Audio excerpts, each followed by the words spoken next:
But setting aside the fact that they don't approach this from a religious point of view, their science makes this very strong case for a devastating flood of biblical proportions, which they say happened at approximately the year 2892, or to round it off, 2900.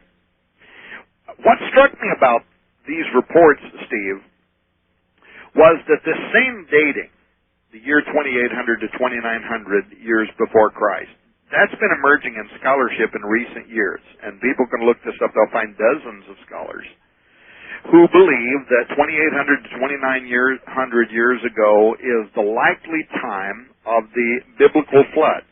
You'll also find scholars who say that's probably the time when the zodiacs were created, but more importantly, you'll also find that that's the time when most people believe Enoch, who wrote his apocryphal books and visions, lived. So, scholars and scientists, both now, support the Great Flood and the life of Enoch dating of approximately 2900 BC.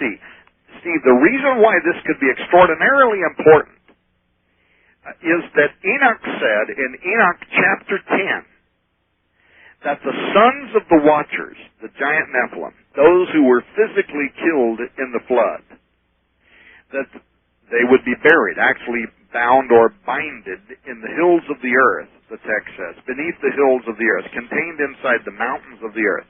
Now listen, this is what he says. He says that they would be bound there for 70 generations before they are released to come forth for judgment. Now, I see where you're going. Now, some people say that a biblical generation is 40 years, and some people say that a biblical generation is 70 years, and both are right because it depends on the context within which they're interpreting that. But guess what, Steve? Enoch's is at 70 years, and 70 generations is his prophecy of 70 years equals 4,900. 70 times 70 is 4,900 years forward from the time of the flood, because he said that from the time of the flood, when they were destroyed, they would remain inside the earth for 70 generations, which the scientists and scholars now are saying occurred approximately 2892 BC.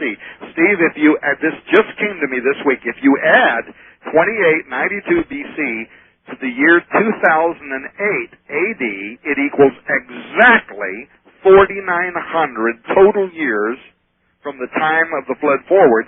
Or another way of saying this is that Enoch's prediction about the release date for those who were imprisoned in the earth at the time of the flood brings us to the year AD 2008 exactly, today, now. Whoa, Tom. Whoa. And I mean literally whoa.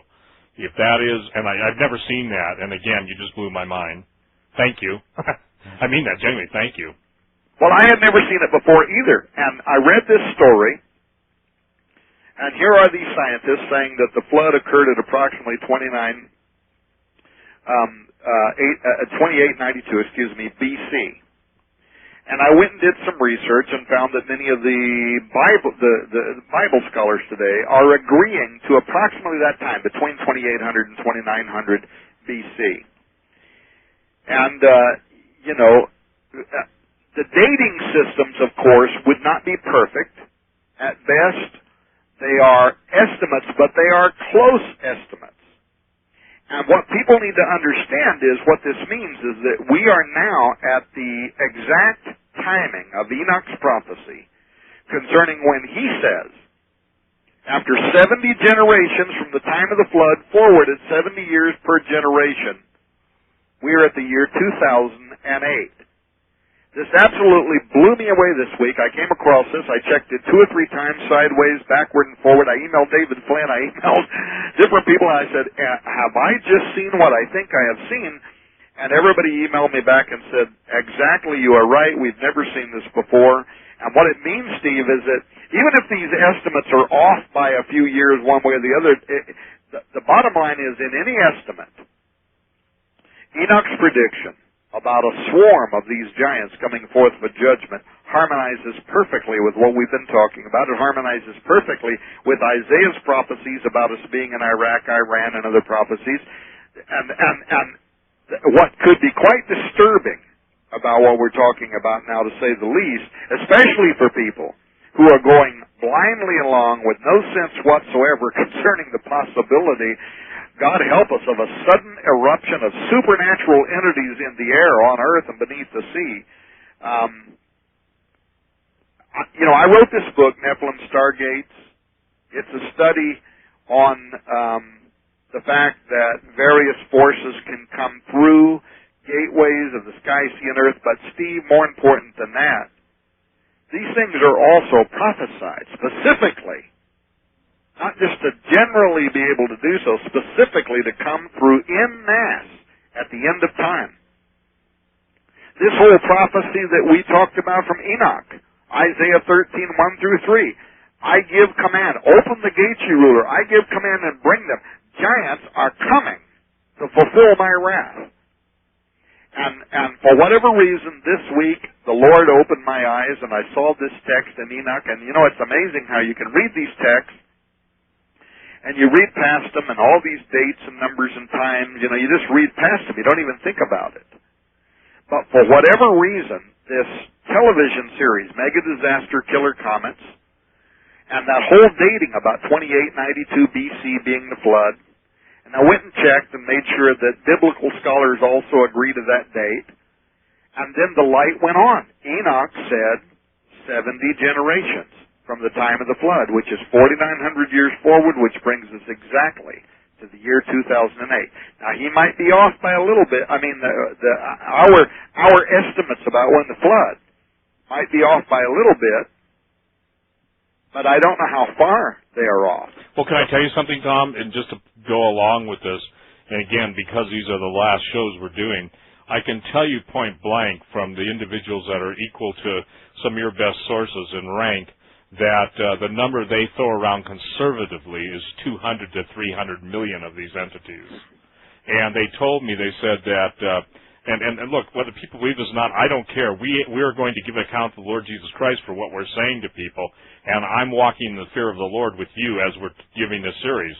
But the point that I think people need to understand is Jesus was talking about this when he said there's never been a time like this, nor would be again. And we know that obviously the times of the giants, we can read the passage we've got in, and we can read the pseudepigraphical works of Enoch and Esdras and all the other, Jubilees, etc. But the thing is that what you're just giving everybody is this, time's up. And they call it, by the way, they call it the gathering and the release, okay? And that'll bring us into the second hour.